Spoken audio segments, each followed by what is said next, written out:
Hello and welcome to the Winners Find a Way show. I am your host, Trent Clark. Excited to be here today talking all things as we have been involved with podcast a long time. And this is a one-on-one session again in winning ways. And today on the Winners Find a Way show, one of the key things I'm going to do is break down a book review of new book coming out by Marty Strong called Intentional Performance.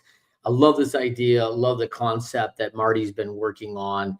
And obviously, we have a lot in common as far as performance. He is a former and, still Navy SEAL, from all these things in the field. And Marty's awesome. You've probably seen him on the show in the past, and he's done a couple segments. And I've also been on his new podcast, which you're going to want to check out as well. So when I looked at intentional performance, kind of 5 key takeaways when we talk about, the question Marty kept getting, and I got this question a lot too, is, hey, what's the pro athlete mindset? What's the mindset of the Navy SEAL? And I tell a lot of people that there are 3 kind of combinations of folks that I've dealt with in my career, in my life, that are very similar mindsets, styles, work style, and some of the key requirements. And they're all very high performers. And that is Special Forces and Marcon Marines, SEALs, Rangers, all these folks that have been highly trained, highly skilled. And then there's also the pro athletes, and you go across the board off any level of pro athletes, any level that they're working at. Awesome. And then there's the entrepreneurs who also often have a similar mindset. It is not by accident that a lot of entrepreneurs are highly skilled lawyers, physicians. They are former high-level athletes, former high-level military. That is a pretty consistent pattern I've seen over the years for folks that have been. And, in my book, Leading Winning Teams, we talk about that. We talk about the performance of entrepreneurs and what it takes to be in a business and run that operation. And in that, we talk about hyper learning is critically important. And these 3 organizations, or these 3 categorical groups of work of entrepreneurship, pro athletes, and special forces, our hyper learning is required. It's not a, hey, I hope you can do this. It is a requirement to continue to succeed. You have to learn very fast and rapidly, and you have to be able to adapt rapidly, plan for performance that doesn't work out. So for those who don't know, I am Coach Trent. I am a longtime and serial entrepreneur, having started over 13 businesses. I've been an entrepreneur for 35 years. Started my first business, which is private training, when I was young. I had paper routes when I was a kid. That felt, it was like an independent representative. And I started doing that when I was like 12.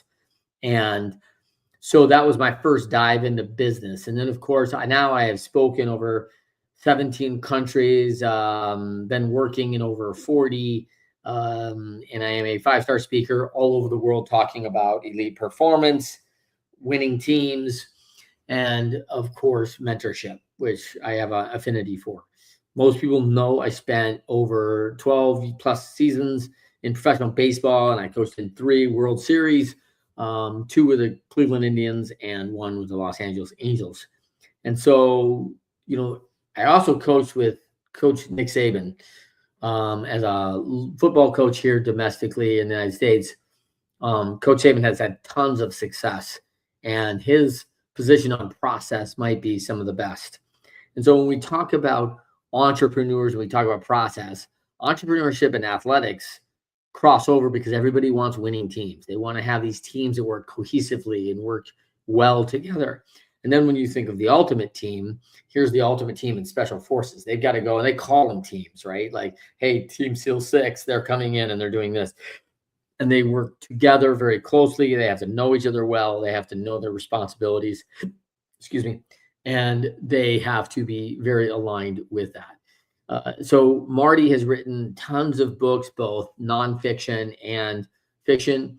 Very cool stuff. And his career is as a decorated Navy SEAL. So um, in his book, which I just thought was so excellent, like just the concept, the question kept coming to guys like us was, how do I create that mindset behind intentional performance? Like the mindset of the Navy SEAL, the mindset of the world champion athlete. Everyone years ago when I was coming through young, everyone wanted like Tiger Woods mindset, right? Like he was just going on and every weekend he's just competing and so dialed in and so focused. And so, so we talk about that. And he's addressing that in this book. Some of the key aspects that were big takeaways in this book is one, intentionality separates high performers from busy performers, and that's one thing that I think is really huge.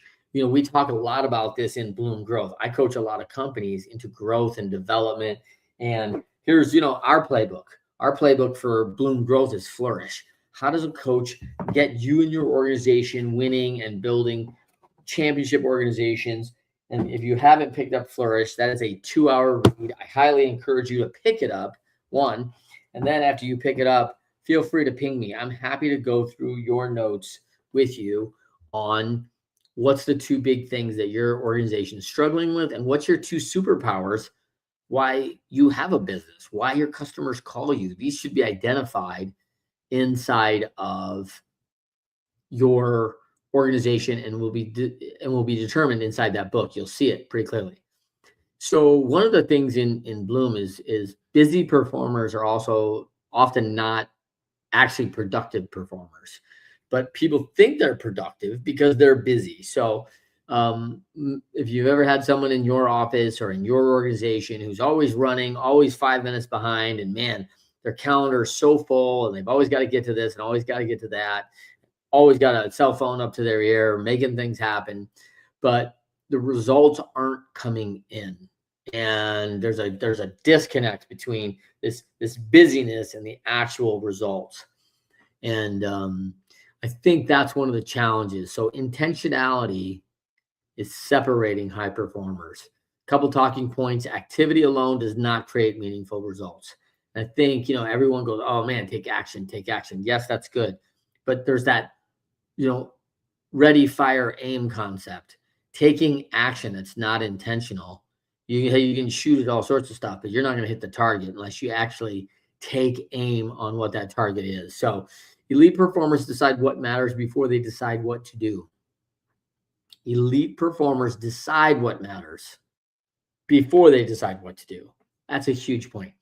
Focus is not a personality trait. It is a disciplined operating system. I love that. Like,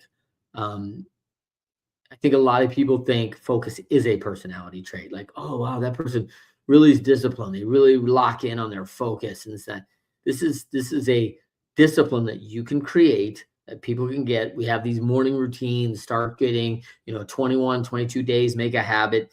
You can change that if focus is a challenge for you. Every decision should move you toward a defined objective. I think that's where people think like, hey, this decision necessarily, we don't understand the consequences of our decisions. We haven't thought through that decision. One of the things we do well in Bloom is we 3D decisions, right? We discover, first of all, what's the elements of this decision that needs to be made. Then we discuss amongst the executive team what are the factors of that discovery that we need to understand better before we need to make a decision. And we come at that from all the angles, right? Because in a company, that's coming from sales, it's coming from marketing, it's coming from fulfillment, it's coming from production, it's coming from accounting. Like everyone's coming from a different angle, and they're bringing into that discussion about the variables to the discovery that's been alleviated. And if there's parts of that discovery that may have been left out, this is when accounting says, hey, listen, just so you understand, that new product we're working on is now 25% higher in materials that we're paying for now than what we did pay 2 years ago. That may factor into the decision. So they're adding that into the discovery and the decision, or into the discussion before everybody makes a decision. So 3D your decision, such a big deal. And I love the way Marty defines this, right? Is like define the objective. What's the objective of the decision? Very important. 2, elite performance is built through consistent execution. I like this. Elite performance is built through consistent execution. You know, one of the key things of the Bloom growth system is communication and execution through prioritization. Very critical. And one of the challenges that I see in folks that are struggling to get success in their programs is that they do a lot of work, take a lot of action, don't necessarily execute on the proper things. And so when I look at, and I don't know what kind of organization you're in, but let's just do some quick math. If everyone in your organization, let's say there's 100 people inside where you work, inside your organization, 100, and everyone does the three most important, highest priority items every day in their role. These are the 3 highest priority things I have to get done today. We all do this. We make lists. What do I need to do today? Well, when you make your list of things you do, start numbering your list. 1, 2, 3, 4, 5. These are the 5 highest priorities. And you don't even start priority number 2 until number 1 is done. The only exception to that is that if you've calendared number 1 and you've got a meeting with me and it's the most important thing at 4:00 today, excellent, then that's not going to happen until 4:00. So you have it on your schedule. It is set. So move to number 2 and get it done. And you don't do number 5 first because number 5 is easy and I like doing that. Nope. You've said this second thing is the highest priority. Now, what happens in organizations, they don't all get their highest 5 valuable items done every day. You can get delayed, things happen. I get that. But let's just say that your 100 people get the 15 most important things done, the 3 things every day, and they do that 5 days a week, and they do that for 50 weeks a year, right? So what you have is you have 100 people doing the 3 highest priority items in their role every day for 50 weeks a year, 5 days a week. And so you are getting the 75,000 most important things done that you're executing on. If you did nothing else inside your organization right now and just had consistent execution on the 3 most important items for everybody on your team, it would be almost automatic that you would catapult into the top 20% into your industry. That's it. Like, that's it. All my people actually execute the 3 most important things to them every day. And they have the ability to prioritize what are the 3 most important things every day. And if they can do that, you are going to have a high performing team. And think about all the things that get in the way of those 3 things, right? We have all sorts of excuses. We have all sorts of blame. We quit doing things because they're hard. We ignore data that this is the most important thing to do. We do all sorts of losing behaviors that sabotage our performance and execution. One of the things about consistent execution is Marty talks about it. Navy SEAL training reinforces the value doing ordinary things extraordinarily well. Love that. Ordinary things extraordinarily well. That's something that I just don't think that most organizations are gathering. They're not getting the fact that, I remember the book, Don't Sweat the Small Stuff. Man, and it's all small stuff. Most of the folks I've talked to in elite performance, I can remember talking to the president of Amway North America, and he's like, man, that's all I do is sweat the small stuff. How do we become extraordinary at all the ordinary things? I mean, wow. And now here's Marty talking about this is the training you're getting with the Navy SEALs. This is part of their training. Number three, adversity can become your greatest competitive advantage. What I love about adversity, and a lot of people don't get this, is that something good is going to come of it. And when there's conflict and challenges, we're going to have to do something about it.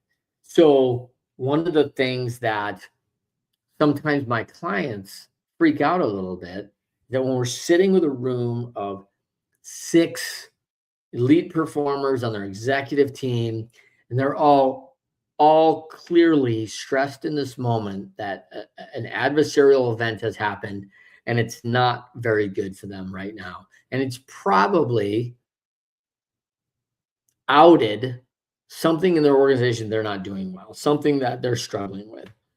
And so when we get 5-10 minutes into it, I'm in permagrin. I am so happy that they're finally seeing the fact that this challenge has existed a long time. It's just finally come to light. It's being, and now you're actually doing something about it. And even in the first 10 minutes, I can see how excellent this is going to trickle down into the rest of your organization because you're going to solve this, repair it, and how much easier that's going to make other things inside your organization easier to work here. We're going to have clear communication around what needs to be done, and the process is going to get so much better. I talk about that in my book of Leading Winning Teams, about how many of the setback to stardom of athletes, because they get set back, they get injured, and then they start really diving into, hey, how do I fix that? My mechanics have to be perfect, and they're studying their mechanics. And then also, while I'm down and I can't be performing on the field, what can I be doing to improve my performance? So they start reading books on mental toughness. They start taking action on better rest, eating better. They are looking at video deeper. They don't want to get injured again. So they're looking at the mechanics. They're training their tushies off. And when you talk about top athletes, they haven't had breaks away from their sport for 3 to 6 months very often since they were 10, because they were elite performers. Everybody wants to play on another team. Oh, we could really use them for this winter program. Oh, we could go do this and go travel. We could go have them and join our team in this season. And yeah, it's the off season, but we're going to do a little off-season tournament. Can you work out with us? All those things are happening for elite athletes all the time. This is the first time in maybe a decade they've been down for 3 to 6 months where they will not compete because it's so important for them to get healthy. And so that adversity created opportunity for a competitive advantage. And a lot of events that have happened in like Major League Baseball, for example, pitcher is hurt and he's throwing 92 miles an hour as his highest fastball, 94 miles an hour. Then he gets hurt. He does all this work, all the training, all the work at the biomechanics, all the work at his technique, all the work that he's doing in preparation, what could he do better in preparing for games, physically puts on 15, 20 pounds of lean muscle, comes back throwing 97 miles an hour. Like, that is not unheard of and not uncanny, because look what they did. They didn't have time to train and get that 15, 20 pounds of weight when you're always performing and expected to perform. You don't have an off season. So the adversity can become your greatest competitive advantage. And we talk about that in my book about a lot of the entrepreneurs. Many entrepreneurs who have built successful businesses, if you look at them, I was talking to a good friend of mine in Chicago. I interview him for the book, and he talks about everyone he's seen in success in entrepreneurship has had, just to name a few, abuse in their childhood, trauma in their childhood, poverty or bankruptcy in their childhood, all these things that came along that they had to overcome as young kids. And what happens is you get a person who has to go through hardship, get stronger. Personal hardship shape you. And then all of a sudden, hey, if you've had some serious personal hardship, other people who haven't think getting up and going to work every day at 9 a.m. is too hard. I can't do this every day. Someone who's gone through real horrific personal hardship goes, wait a minute, like you're only concerned for me that getting to work at 9 o'clock, that's the easiest thing I've done in my life because they had to do with serious drama, trauma, emotional issue, and they've had to navigate that. Already talked deeply about that. 4, success requires both direction and performance standards. Direction and performance standard. So here's where we develop like a clear what we need done. And I was talking to a good friend yesterday, and we were talking about leadership, and he had a coach in his past and that had told him, listen, you can tell me what you want me to do or how you want me to do it, but you can't tell me both. As leaders who have developed, like, tell me what you need. What are our performance standards? Like, give me a little direction, exactly like how we're going to do it. But after that, you don't necessarily need to know and tell your high performers how, because they will figure out the best how that they can do. Or you can tell them how, and they may figure out how to change the standards and increase that standard of what can be accomplished. And so this is what high performers do. And so that is a epitome of success. If you have someone in your organization that every time you have standards that need to be met and they always outperform the standards, most of us as coaches go, wow, look at Teresa. She's amazing. I'll take 10 more just like her. Do we want the way she works? No, we want that she's got a performance mindset, that she is dedicated to reaching her goal. She carries herself through our values. There's all these intangibles that we're seeing. And it's not like, oh, she's the fastest at making a widget, or she's the only one who can talk to clients. Like, she's not. There's other people who can. We're not putting and hanging things on. We're just saying that she consistently follows the direction and meets or exceeds performance standards. That's it, right?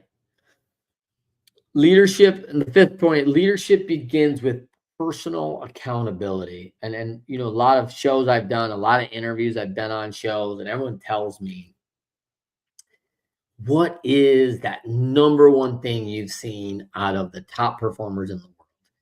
And I will say, probably till the grave, that self-discipline is probably the number one thing I've seen in the high performers. They don't need someone to drive them. They don't need to wake up and say, oh man, I hope that, one day that you're going to get this, you know, performance done, and I need to give you an incentive and a somehow a um, trophy or something for anything that needs to be done. And man, that is just not the case.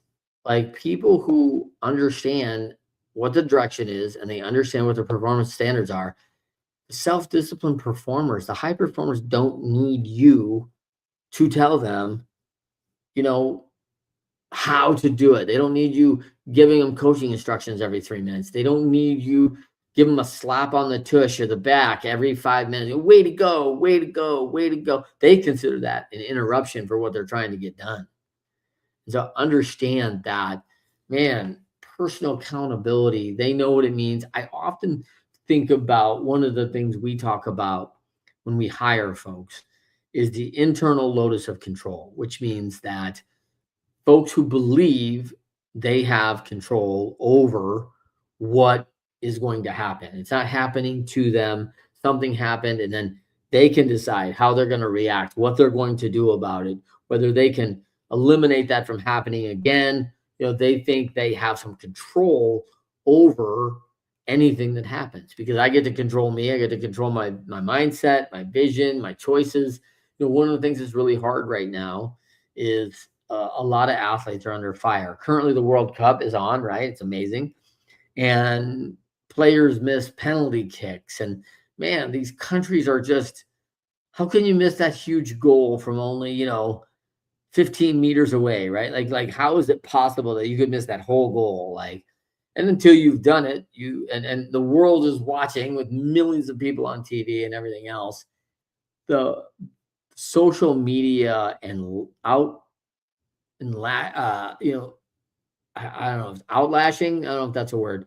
That they're lashing out at these athletes who made mistakes and errors in the game. And an athlete will do 99 things right, and the one thing that's caught on the film, they will explode on social media, and they'll be upset that I can't believe you missed that game. I've talked in just spades about the fact that everyone gets upset in a basketball game on the last shot if the player misses the last shot, and I can't believe he missed that free throw. But the game was 48 minutes long. There was 47 and a half minutes of all these other things that happened, and if those things were different, we wouldn't be talking about a 1-point game. This moment may not have mattered. And so it's so hard that people don't understand, and they're not upset at the person who threw the ball out of bounds and turned it over 7 times in the first half to allow the other team to catch back up in the game. And I mean, but the person who was the last shot should be hogtied and, never be allowed back on the team. I mean, it's craziness. So as we look at that, when we talk about that personal accountability, we talk about that in my TEDx talk, which is the pain exchange, right? The pain of discipline or the pain of regret. Like, are you willing to have the discipline of personal accountability, go out there and do what you're supposed to do every day? Or you don't want to do that. It's okay. You can make that choice every day, but often you regret that you didn't get it done because the consequences of not getting it done start steamrolling into your life, and it eliminates your job because you kept putting things off, and things are happening along the way, and it's challenging.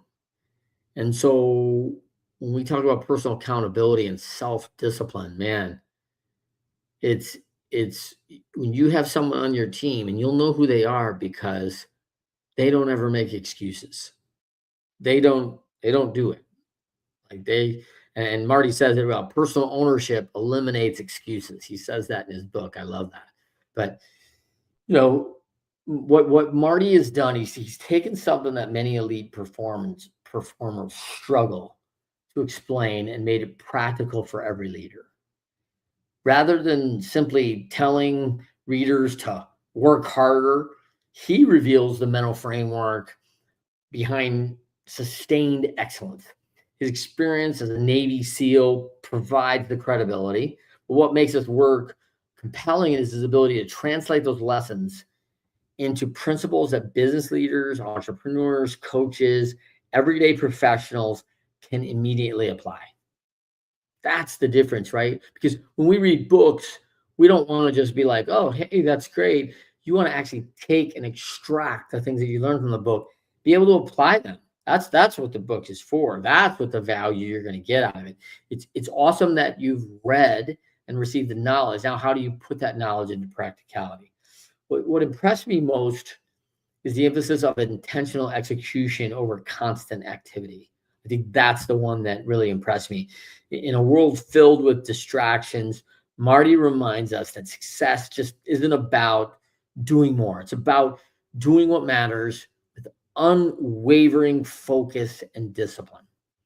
The book challenges readers to raise their standards, own their decisions, and pursue meaningful performance every day. It is a valuable roadmap for anyone committed to becoming a more effective leader and achieving lasting results.